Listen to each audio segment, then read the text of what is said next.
태평양 인문단 5회. 우리 태문단, 사랑방 치킨에서는 인문단이란 이름에 걸맞는 주제를 준비해 봤습니다. 요새 인생캐라는 말 많이 들어보셨죠? 그 말에서 착안해서 인생 책을 해볼까 하는데, 그럼 선정이 너무 어렵잖아요? 인생 책 하려면 뽑을 수 있겠어요? 그래서 어렵다는 걸, 어렵겠죠. 예. 어렵겠죠. 어렵다고 생각해서 인생 책 제목 정도로 하면 어떨까? 그렇게 해서 한번 이야기를 해볼까 해요. 그래도 좀 인생 책 제목도 어렵다 그러면 좀 진짜 제목은 잘 지었다. 라는 책들을 이번 시간에 이야기해볼까 합니다. 그래서 우리 DJ가 세 권씩 준비를 해봤죠? 그래서 한 권씩 돌아가면서 한번 이야기를 해보죠. 어때요? 코벨 먼저 한 권 먼저 한번 가볼래요? 먼저 책 제목하고 네. 글쓴이 그리고 가벼운 책 소개부터 음, 해주면 좋을 것 같아요. 알겠습니다. 음, 저는 우선은 주제가 인생 책 제목인데 사실 그 인생 책 제목까지도 제목도 뽑기가 어려웠어요. 제가 뭐 음, 여기 계신 분들은 알지만 책과 밀접한 일에 몸을 담았다 보니까 어떤 책의 만듦새나 제목 같은 거에 좀 엄격한 편이에요. 어, 그래서 제가 좋아하는 제목이나 뭐 그런 좋아하는 책이더라도 이건 내 인생 책이야라고 꼽을 건 솔직히 좀 한 권도 없습니다. 예. 그럴 수 있죠. 예. 그래서 그거부터 미리 말씀드리고 음. 제가 말씀드리는 책은 그나마 나에게 책 제목이 마음에 들고 내용도 마음에 드는 거 위주로 골랐다는 걸 미리 말씀드릴게요. 예. 근데 그 전에 지금 묻고 싶은 게 지금 그 두 분한테 묻고 싶은 게 준비해온 책 세 권은 당연히 다 읽어본 책인 거죠? 물론이죠. 아니면 예. 순수하게 책 제목 갖고 뽑았나요? 아니요. 그렇죠. 우선 제가 꼽아온 거는 읽어온 책들입니다. 예. 문제는 어때요? 다 읽었죠. 당연하죠. 그럼 나만 읽지도 않고 농담이에요. 나도 읽었어요. 아니 읽지도 혹시 않았는데 어떻게 인생의 책이 될 수 있는지. 그러니까 혹시나 했는데 역시 그 정도는 아니었구나. 오케이. 그러면 알려주세요. 어떤 네. 책을 준비했습니까? 제가 처음에 꼽을 책은 2009년에 문학동네라는 출판사에서 발간된 김현수라는 소설가의 소설집 세계의 끝 여자친구라는 책입니다. 예. 세계의 끝 여자친구? 네. 제목이 특이하죠. 예. 연관이 안 되는데. 일단 그 저자가 남자분인가요? 여자분인가요? 예, 김현수는 남자고요. 아, 한국 문학계에서 굉장히 어떤 대표적인 작가 중 한 명이죠. 그래요. 그래서 음, 한국 소설집은 어떤 그 안에 수록된 단편 소설을 책 제목으로 내세우는 경우가 굉장히 많은데요. 그 이 책도 동명의 단편이 수록된 소설집의 제목이에요. 그러니까 이 소설집 안에 이 제목의 단편 소설이 들어가 있는 거죠. 예. 단편 소설이 여러 개 들어가 있는 거예요, 네, 그 그러면? 중에서 이 세계 끝 여자친구라는 제목의 단편 음, 소설이 수록돼 있습니다. 그 여러 가지 단편 소설 중에 하나인 거네요. 그렇죠. 예. 그렇죠. 그래서 뭐 이거는 뭐 단편 소설이라서 뭐 내용을 뭐 얘기해 좀 그렇고 그냥 여러 가지 김현수란 작가의 단편 소설들이 한 7편 정도 실려 있는 음, 소설집인데요. 제가 이 안에서 제일 좋아하는 소설은 이 제목의 소설은 아니긴 해요. 예. 음, 이 안에 있는 그 당신들 모두 30살이 됐을 때라는 단편이 있는데요. 예. 30 직전에 어떤 문턱에서 읽었기 때문에 굉장히 제가 좋아하는 소설이고요. 그 음, 김현수는 지금은 뭐 이렇게 한국 문학의 어떤 대세가 됐지만 김현수가 이렇게 유명해지기 전에 저는 그의 작품을 좋아했고요. 김현수는 굉장히 책 제목을 이런 식으로 그럴싸하게 짓는데 좀 탁월해요. 그게 뭐 그렇구나. 출판사의 뭐 물론 역할도 있겠지만은 예를 들어서 장편 소설 내가 누구든 얼마나 외롭든이라는 책이 있고요. 음, 마찬가지로 단편 소설집으로 4월의 미, 7월의 솔, 그러니까 도미솔 할 때 그 음계를 얘기하는 음, 건데요. 음, 4월에는 미 소리가 나고 7월의 소리는 솔이라는 식으로 굉장히 시적으로 들리죠. 예. 그리고 그러네요. 파도가 바다의 일이라면 이런 식으로 굉장히 시적으로 책 제목을 잘 짓는 대표적인 작가입니다. 예. 그러네요. 근데 세상의 끝 여자친구라고 하니까 예. 굉장히 멀게 느껴지는데요. 이 여자친구라고 하면 또 이 저자가 남자라고 하면 여자친구는 당연히 우리가 갖고 싶은 존재 아니겠어요? 근데 네. 세상의 끝 여자친구라고 하면은 가질 수 없는 존재를 말하는 걸까요? 아니면 그렇게 그냥 뭐 이렇게 굉장히 갖고 싶은데 멀게 느껴지는 제목 같은데 내용은 살짝 그렇죠. 그런 걸까요? 단편 소설이기 때문에 내용을 네. 얘기해 버리면 그냥 뭐 다 나오는 거라서 이거는 그냥 한번 어, 읽어 보시라고 얘기하고 싶네요. 예. 저자는 결혼을 했을까요? 결혼했고 자녀도 음, 있습니다. 예. 그렇군요. 그러니까 근데 저는 기본적으로 지금 김현수의 소설도 좋아하지만 김현수의 책 중에서 하나만 좀 사람들에게 추천하라고 얘기한다면은 산문집을 하나 추천하고 싶어요. 제가 김현수라는 작가를 처음 알게 된 계기가 된 책인데요. 청춘의 문장들이란 책이 있습니다. 이 작가가 젊을 적에 뭐 되게 인상 깊었던 문장을 써놓고 그와 관련된 자기의 이야기들을 되게 섬세하고 그 담담하게 적어놓은 산문집인데요. 이게 제가 그 친구의 추천으로 군대에서 읽은 책인데, 저 이때부터 김현수 이런 사람이 있구나라는 걸 알게 됐고, 그때부터 김현수에 빠졌기 때문에 소설도 좋지만 김현수의 이 산문집도 좀 추천드리고 싶네요. 예. 산문집이라 하면 수필을 말하는 거죠? 그렇죠, 수필이죠. 예. 그렇구나. 알겠습니다. 문제는 어떤 책을 선정했어요? 저는 소설가 김은혜 산문집 있습니다. 소설가인데 뭐 소설도 다 좋아요. 김은 김은을 제일 칼의 노래인가? 네네네. 맞습니다. 맞습니다. 예, 저는 김은을 제일 좋아하는 작가 중에 한 명이지만 소설도 좋아요. 근데 제가 주위에 책을 추천해달라고 할 때 잘 안 해주거든요. 뭐 그 사람에 대해서 잘 모르기도 하고. 그렇지. 예, 책 같은 거는 저는 뭐 글쎄요, 저는 철저하게 주관적인 분야인 것 함부로 같아요. 추천하면 안 되겠다. 근데 네, 이제 저도 그렇습니다. 예. 그런 게 있는데 이 김은의 산문집 제목은 바다의 기별이라는 건데요. 네네네. 예, 그런 약간 짧은 글들을 모아놓은 글인데 거기서 이제 소설과는 다른, 그러니까 좀 쉽게 말해서 이 사회를 바라보는 김은의 생각들은 당연히 적어놓은 글들을 모아놓은 거예요. 근데 제가 이 책을 읽고 마지막 책장을 덮는 순간 큰 슬픔을 느꼈죠. 나는 왜 이런 글을 못 쓸까? 이런 그런 좌절감과 함께 쓰고 싶다. 뭐 이런 생각. 예. 그러니까 말도 안 되는 건데 이런 대거장에게 약간 질투심을 느꼈다 그럴까? 약간 그런 책이죠. 그렇죠. 근데 내용도 괜찮습니다. 내용도 뭐 김은혜 그 특유의 짧고 간결한 문장 속에서 세상을 아주 잘게 썰어서 이렇게 설명을 한 듯한, 그렇게 좀 미세하게 썰어서 쓰는 문장과 그런 날카로운 표현 속에서 약간 세상을 좀 어느 순간 긍정하게 되는, 저는 그런 느낌을 받았습니다. 그래서 김은혜 산문집은 이거를 가장 먼저 처음 접한 거여서, 그때 이후로 김은혜 모든 책을 다 사서 절판됐으면, 한책방 가는 걸로 그쵸. 저기 청계천 옛날 가서 중고책이라도 골라서 사서 다 읽었던 그런 책입니다. 좀 더 설명을 해드리면, 추천이라고 할까요? 뭐 여기 안에는 여러 가지 내용의 글들이 있어요. 근데 뭐 광야를 달리는 말 이런 제목의 글도 있는데, 이거는 이제 돌아가신 김은혜 본인의 아버지에 대한 얘기를 쓴 거고, 제가 제일 개인적으로 감명 깊게 읽었던 글은 제목이 기다려라 우리가 간다. 저는 그런 줄 좋아해요. 근데 이게 기다려라 우리가 간다. 이제 이거는 소방관들을 다룬 글입니다. 그러니까 소방관에 대한 생각. 김훈이 지금도 약간 사회적 재난이나 이런 거에 관심이 많고 글을 쓰는데, 예전부터 소방관에 대한 좀 애정을 많이 드러내는 글을 좀 썼어요. 소설도 있고.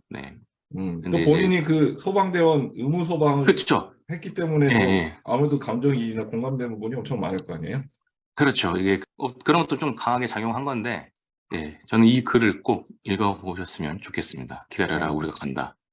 단순히 국가에서 소방 조직을 통해서 국민들을 구하고 뭐 당연하게 생각했던 거를 아주 좀 감정적인 부분을 터치하면서 국가의 역할이란 무엇인가 이런 생각까지 하게 되는 그런 좋은 글입니다. 그렇군요. 꼭 읽어보세요. 아니 참고로 청취자분들이 의무 소방에 궁금하시다 혹시나 그런 분들은 이 태문단 태평양인문단 4회를 들으시면 의무 소방에 대해 아주 좋은 소개가 되어 있으니까 한번 참고해 주시기 바랍니다. 나는 군대는 진짜 못 갈 것 같은데 그러시는 분들은 한번 들어보시면 참고는 될 것 같아요. 자, 그러면 제 차례인데 공교롭게 다 그 저자가 이제 김 씨란 말이죠. 저도 제가 고른 책은 저는 이제 성이 김 씨는 아니고 성은 트레이시입니다. 이거 외국 분이시죠. 이 사람이 미국 사람인데요. 제가 고른 책은 내 인생을 바꾼 20살 여행이라는 책이에요. 이거는 어떻게 보면 여행기라고 할 수 있죠. 이 사람이 지금 미국에서 어떤 동기부여가 강연가로 활동하는 사람인데 제목 그대로 20살이 됐으니까 뭔가 특별한 걸 하고 싶은 거죠. 고등학교를 마치고. 그래서 여행을 가보자. 그래서 친구들과 여행을 갔던 얘기를 쓴 글입니다. 그래서 사람이 한 3, 40년? 거의 한 1960년, 70년대 때인데 그때 여행을 떠나서 아마 아프리카를 종단을 한 이야기인데 그거를 보면서 어떤 뭐랄까 저도 20살이 돼서 이제 좀 대학생이 됐으니까 그래 이제 대학생이라면 지성인 아니겠어? 책을 읽어봐야지 해서 서점에 가서 아무 책이나 좀 읽어보자 해서 했는데 이제 20살이라는 거에 꽂혔던 거죠. 저도 20살이었고. 그래서 이 책을 내가 봤는데 여러모로 많은 조금 그 사람의 어떤 행동력에 대해서 좀 감탄을 좀 했고, 그리고 그 사람의 이제 그 책 서두에 사람은 누구나 자신이 건너야 할 이 사하라 사막이 있다. 자신만의 사하라 사막이 있다. 이런 얘기가 있었는데 그게 많이 마음에 와닿았어요. 그래서 저도 힘든 일이 있을 때 이게 내 앞에 펼쳐진 사하라 사막이다. 내가 건너야겠다. 그러면서 제가 어려운 일들을 많이 겪었을 때 좀 극복하는데 그 말이 좀 많이 도움이 됐기 때문에 저는 이 책을 선정을 했고요. 제가 좀 방금 살짝 웃었는데 음, 방금 그 사하라 사막에 대한 걸 언급하셨는데 음, 제가 그 바라를 어릴 때부터 알고 그러니까 이 오리진부터 알고 왔죠. 예. 음, 그 네이트온 뭐 혹은 뭐 그렇죠. MSN 그런 그렇죠. 메신저에 저도 본 것 대화명이 같습니다. 예. 대화명이 뭐 그때 건너라 뭐 너의 사하라, 건너라. 사하라였어요. 예, 예. 맞아요. 그렇죠. 예. 저는 그래서 기억이 많이 남습니다. 예. 그래서 어떤 프레이즈 같은 거죠. 이 문구가 너무 좋아서 그래서 힘든 일이 있으면은 이게 내 앞에 펼쳐진 사하라구나 이러면서 군대에 있을 때도 진짜 항상 이 건너라 너의 사하 이 말을 되새기면서 뭐 이렇게 어려운 시절을 겪었던 것 같아요. 음. 갑자기 그 얘기하니까 떠오르는 게 제가 그래서 군대에서 활동복을 받잖아요. 네. 그 활동복 받으면 뒤에다가 이제 주기를 하자 이름을 쓰잖아요. 이름을 쓰면서 그 밑에 뭐 한 문장 정도 이렇게 자기가 마음대로 이렇게 뭐 유성편으로 쓸 수 있잖아요. 그러면서 나는 거기다가 이름을 쓰고 그 밑에 건너라 너의 사하를 크로스 유얼 사하라고 내가 영어로 썼던 것 같아요. 근데 그걸 이제 뭐 훈련병 때는 상관없었는데 자대에 갔죠. 자대에 가서 활동복을 입고 우리 고참이 그걸 보더니 크로스 유얼 사하라? 그게 무슨 뜻이냐? 이렇게 물어보는 거예요. 그래서 제가 군대가 제 사하랍니다. 그러니까 이거 뭔가 이렇게 추상 적 또라이 아니야? 이러더라고요.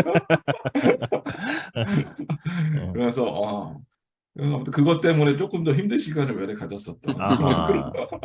그런 아무튼 그 그런 일이 있었죠. 사하라라는 키워드가 바라한테 굉장히 어떤 한동안 그 중요한 키워드였던 걸 알고 있던 사람으로서 인생 책에 왜 꼽았는지는 충분히 납득할 수 있을 것 같네요. 예. 제가 지금 말했지만 이렇게 책을 사게 된 그 이유가 결국에는 난 20살이 됐으니까 좀 책을 좀 친해져 보자, 읽어보자 해서 이 책 제목을 꽂혀서 집었고 그리고 그 내용이 뭐 엄청나게 훌륭한 뭐 작품이라기보다는 그 사람이 경험했던 인생 자체가 또 나도 이 사람과 같이 그런 삶을 좀 도전하는 삶을 살고 싶다. 뭐 그런 감동을 좀 받았던 거고. 그래서 좀 빠르게 다음 책으로 한번 넘어가 보죠. 다음 책은 어떻게 문제기 먼저 해볼까요? 그러면?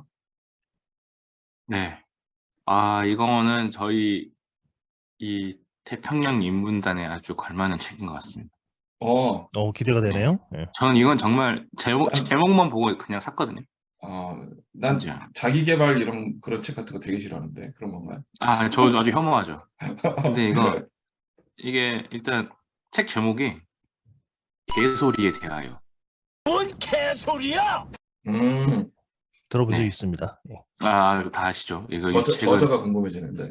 예, 뭐 책 저자는 그냥 미국 프린스턴 대학교 철학과 교수예요. 뭐 해리 프랭크퍼트라는 이제 교수인데 진짜 그 영어 제목이 On Bullshit입니다. 그러니까 개소리에 대해 bullshit. 불씨를 개소리로 이제 그쵸. 쉽게 bullshit 말해서 그러죠.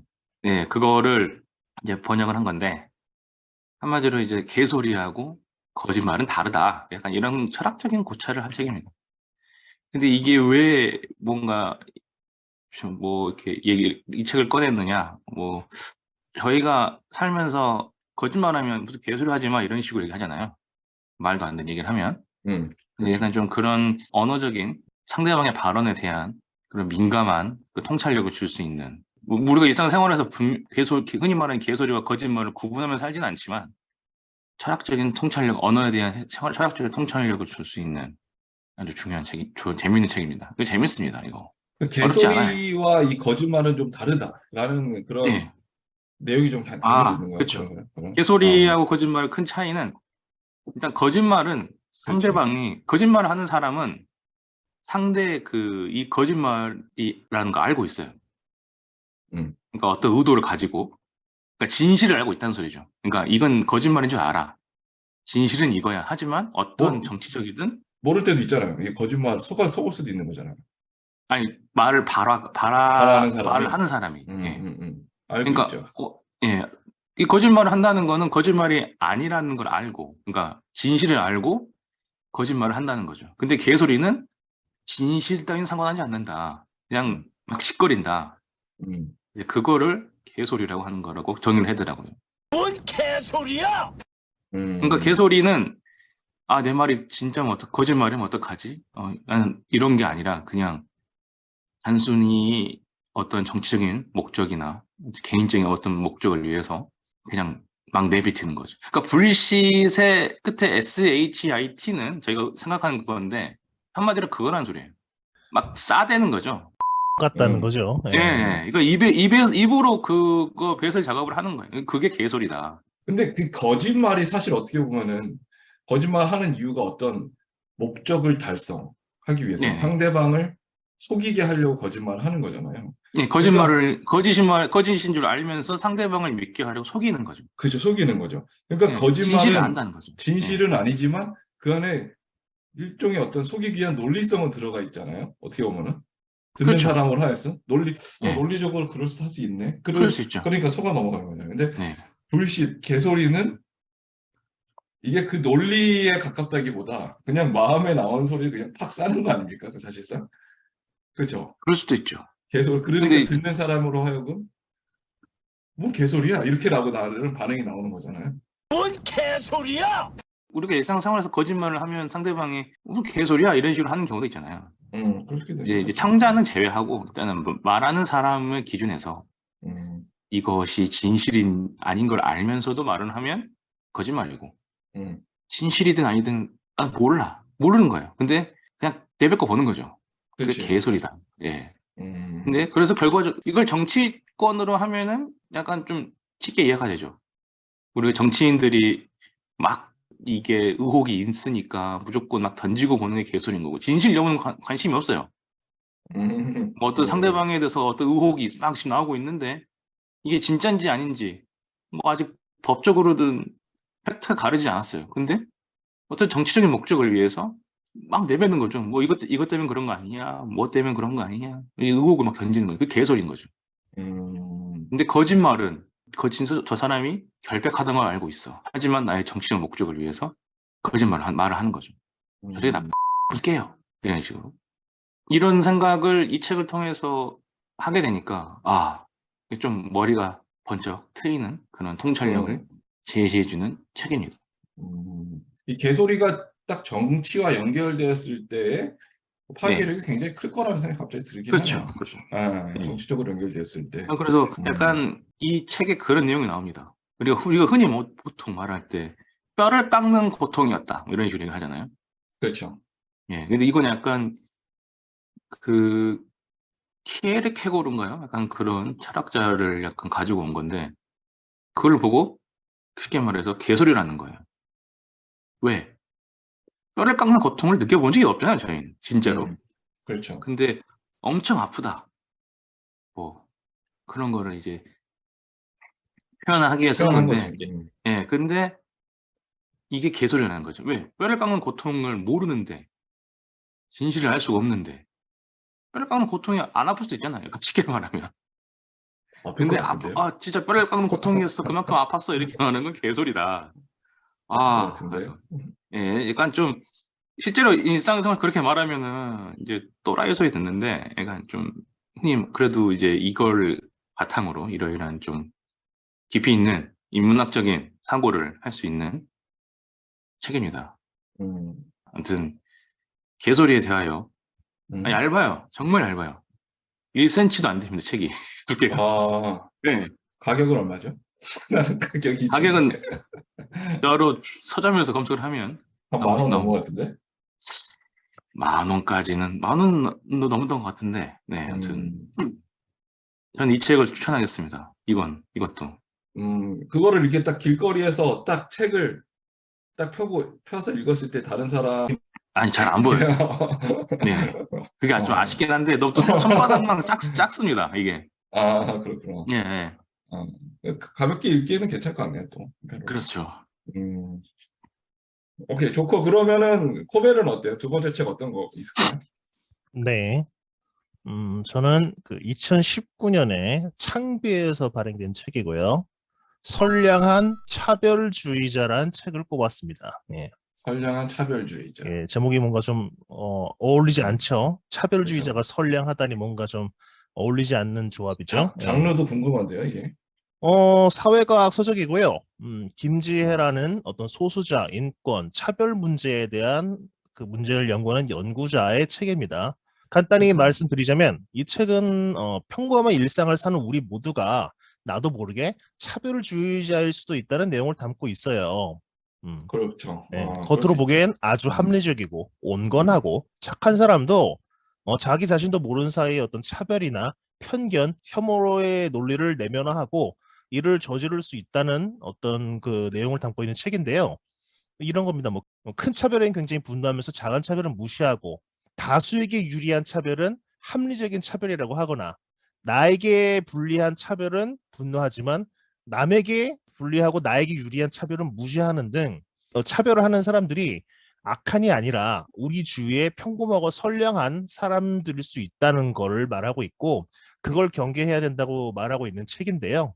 요즘 같은 시대에 좀 필요한 책이기 때문에 꼭 한번 읽어보시길 바란다고 추천드리고 싶습니다. 맞는 것 같아요. 근데 엄밀히 말해서 저는 진짜 그 차별을 아무래도 해외에 살고 있다 보니까 이 차별에 대한 생각을 많이 하게 되거든요. 네네네. 왜냐면 해외에 있으면 뭐 인종차별, 그리고 뭐 심지어 뭐 요새 뭐 언어차별, 뭐 이런 그런 것들에 생각하게 될 수 있는 기회가 많은데 차별이 어떻게 보면은 그 저자가 말한 것과 같이 완벽하게 차별을 하지 않는 사람이 과연 존재할까 싶을 정도로 우리가 차별에 되게 익숙해져 있어요. 그죠? 맞아요. 그걸 말하고 있는 아, 책입니다. 예. 그러니까 이렇게 예. 그리고 재밌는 거는 우리가 드라마 같은 데서 보면은 이렇게 어르신들, 나이 먹은 어르신들, 뭐 부족이라고 말하기 뭐하잖아. 마을이나 어떤 부족에서 진정한 어르신들은 되게 인자하고 차별 없고 아주 굉장히 슬기롭고 지혜롭고 인내심 많은 이런 것들이 이제 어떤 영화나 뭐 드라마 같은 데나 보면은 소설 같으면 항상 존재하는데 우리가 현재 살고 있는 세상에서는 그런 어른은 그런 없습니다. 예. 그런 어른이 없어. 예. 그런 어른이 없다는 것도 참 재밌어요. 왜냐면은 그죠 오히려 더 심하면 심했지. 그런 사람들이 없다는 것도 이 세상을 살아가면서 느끼는 아주 재밌는 부분이 아닌가 좀 싶어요. 차별이란 데서. 저의 두 번째 책은 여러분들이 아마 아실 만한 분이라고 생각해요. 여러분들 냉정과 열정 사이란 책을 읽어보셨습니까? 알죠, 알죠. 예. 아니 읽어봤냐고요? 안지 안 읽어보진 읽어봤냐고. 않았어요. 예. 우리 책을 읽어봤어요? 아니요, 어? 아니요. 아니, 안 아, 읽어봤습니다. 그럼 여기서는 읽어본 사람이 없네요. 냉정과 열정 사이를. 그렇구나. 저도 안 읽어봤습니다. 근데 어쨌든, 냉정과 열정 사이가 이제 두 사람의 글쓴이가 있잖아요. 네. 그 에쿠니 중에, 가오리하고 츠지 히토나리죠. 예. 그 중에 저는 에쿠니 가오리의 책을 준비를 했습니다. 네네네. 에쿠니 가오리의 좀 오래된 책이에요. 울 준비는 되어 있다라는 책인데요. 네네네. 읽어보신 분들이 있나요, 혹시? 아니요, 안 읽어봤습니다. 예. 안 읽어봤어요. 울 준비는 되어 있다. 이게 책이 왜 골랐을까 제가 생각을 해봤는데 일단은 이 에쿠니 가오리가 젊었을 때 모습을 보면 굉장히 미인이에요. 제가 딱 너무 좋아하는 스타일이야. 그래서 물론 그것 때문에 책을 순전히 고른 건 아니지만 막 이제 책을 펼쳐봤는데 되게 미인이구나. 그래서 사진을 구글 나중에 이미지로 봤었을 때도 되게 내가 좋아하는 스타일이다. 뭐 그런 게 있었고 그게 이제 어떤 플러스 포인트 중 하나였는데 울 준비는 되어 있다라는 게 일단 제목이 좀 뭔가 물음표가 생기면서 무슨 내용일까 좀 궁금해지기도 했었거든요. 근데 이 에쿠니 가오리 책을 제가 한 2권 정도 읽어본 것 같은데 무슨 내용이냐 물어보면 기억나는 건 하나도 없어요. 근데 이 소설가의 특징이 제가 개인적으로 생각하기에는 뭔가 글 자체가 보통 대부분이 뭔가 기승전결이 뚜렷한 느낌이 들진 않고 뭔가 엄청난 극적인 그런 게 이제 글 속에 있다는 느낌은 들지 않거든요. 예를 들어서 뭐 날씨로 표현하자면은 일반적인 글이나 이런 거는 막 소나기가 오고 대설, 뭐 눈 내리고 막 블리자드, 폭풍 막 이런 게 항상 뭐 글에는 보통 있잖아요. 그래서 뭐 기승전결도 있고 아니면 위기나 절정 이런 거를 겪고 나서 결말이 오게 돼 있는데 보통 에쿠니 가오리의 소설 저는 이 어떤 단편 소설들을 모음해 놓은 글을 읽은 것 같은데 보면은 그냥 시종일관 보슬비가 내리는 또는 어떤 우중충한 날씨 그런 것들이 지속되는 느낌이에요. 그래서 그 안에 엄청난 일들이 벌어지고 있지는 않죠. 근데 저는 어떻게 보면 우리의 삶도 그냥 이렇게 평범하고 덤덤하게 가고 있잖아요, 일상도. 근데 그래서 어떻게 보면은 더 뭐랄까요? 그게 좀 마음에 맞았다고 해야 될까나? 뭐 그런 게 있어요. 근데 우리 삶에 가까운 거는 결국에는 날씨를 얘기했을 때도 아까 얘기했지만 항상 눈 내리고 뭐 항상 비가 엄청난 소나기는 오지는 않잖아요. 대부분의 평범한 날씨 중에 하나가 뭐 하루 종일 흐리거나 하루 종일 보슬비가 내리는 게 일종의 우리가 어떤 많은 부분을 차지하는데 그런 것들이 우리의 더 이상에 가깝지 않나. 뭐 극적인 근원만 가득한 것들보다는. 그래서 뭔가 그런 어떤 평범하고 덤덤하게 이렇게 뭔가 시종일관 이 글을 이끌어 나가는 거에 대해서 뭔가 저는 잔잔한 동화 이런 느낌이 많이 들었습니다. 그러면서 이 제목이 좋다고 느꼈던 결정적인 이유는 그러니까 이런 평범하고 덤덤한 일상은 살고 있지만 그 안에 개개인만의 어떤 자신만의 울음 포인트가 있다는 거죠. 뭐 버튼 같은 것처럼 툭 건드리면은 울음이 펑펑 이제 쏟아지는 그런 게 보이진 않지만 어딘가에는 존재한 그런 포인트가 있다. 자신만의 슬픔을 모두 다 내재하고 살아간다. 그런 느낌을 많이 받았어요. 그래서 울 준비는 되어 있다가 제목이 굉장히 좋구나라는 느낌을 많이 받았습니다. 그리고 이번에 선정하면서 이 책을 선정하면서 에쿠니 가오리가 어떤 특색이 있는지 한번 검색을 해보니까 이번 알겠는데 뭔가 유려한 우유체라는 걸 주로 쓴다고 하더라고요. 근데 우유체라는 게 이게 뭐냐 하면 불필요한 미사여구를 넣지 않고 감정 묘사를 딱히 하지 않는데도 읽는 사람으로 하여금 뭔가 감정이 느껴지는 그런 문체를 좀 가졌다고 합니다. 그래서 이 인물의 행동 묘사를 통해서 독자로부터 감정을 좀 느끼게끔 하는 그런 어떤 문체를 쓰고 있는데 저한테 좀 많이 맞았다. 그래서 여러분들 혹시나 청취자분들이 그런 글이 어떤 것일까 궁금해하면 괜찮을 것 같다라는 뜻의 어떤 그런 맥락 속에서 저는 울 준비는 되어 있다. 에쿠니 가오리의 소설을 준비해봤습니다. 네.